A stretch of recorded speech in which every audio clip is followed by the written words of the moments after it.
कोरज इथं रामनवमी पांडुरंग सप्ताहात कीर्तन सोहळा उत्साहात. कुमार ओम महाराज शिरगावकर यांचे संत तुकाराम अभंगावर प्रभावी निरूपण. मोबाईलऐवजी मुलांना संस्कार द्या, नामस्मरणाचा संदेश.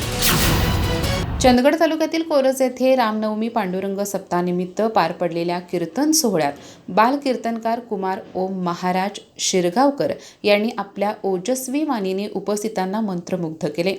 तालुक्यातील पहिला बाल कीर्तनकार म्हणून ओळख निर्माण झाल्याने या सोहळ्यास 2,500 ते 3,000 भाविकांनी मोठ्या संख्येने उपस्थिती लावली. या कीर्तनासाठी वारकरी शिक्षण संस्थेचे सुमारे 40 विद्यार्थी आणि बाल सवंगडी यांनी साथ देत वातावरण अधिक भक्तिमय केले.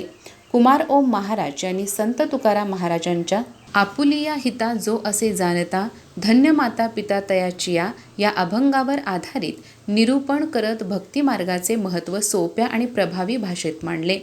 जीवनात सुख, समाधान आणि ईश्वर कृपा मिळवण्यासाठी गीता, भागवत, ज्ञानेश्वरी यांचे वाचन तसेच कीर्तन, भजन आणि प्रवचनाचे श्रवण आवश्यक असल्याचे त्यांनी सांगितले. आजच्या युगात मुलांच्या हातात मोबाईल देण्यापेक्षा त्यांना संस्कारक्षम साहित्य देण्याची गरज अधोरेखित करत संतांचा आदर्श आणि छत्रपती शिवाजी महाराजांचा इतिहास आत्मसात करण्याचे आवाहन त्यांनी केले. कीर्तनातून नामस्मरणाचे महत्त्व अधोरेखित करण्यात आले.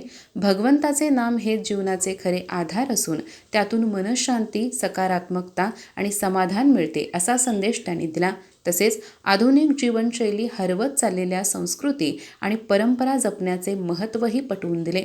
या सोहळ्यास पंचायत समितीच्या उपसभापती संज्योतीताई मळवीकर, ॲडव्होकेट संतोष मळवीकर, राष्ट्रवादी काँग्रेसचे तालुकाध्यक्ष भिकू गावडे यांच्यासह अनेक मान्यवर आणि वारकरी संप्रदायातील हरिभक्त मोठ्या संख्येने उपस्थित होते. कार्यक्रमाचे प्रास्ताविक दत्तू रामू पेडणेकर यांनी केले तर रामभाऊ बापू पाटील यांनी आभार मानले. कार्यक्रमाच्या यशस्वीतेसाठी ग्रामपंचायत, विविध संस्था, महिला मंडळ, तरुण मंडळ आणि ग्रामस्थांनी उत्स्फूर्त सहभाग नोंदवला.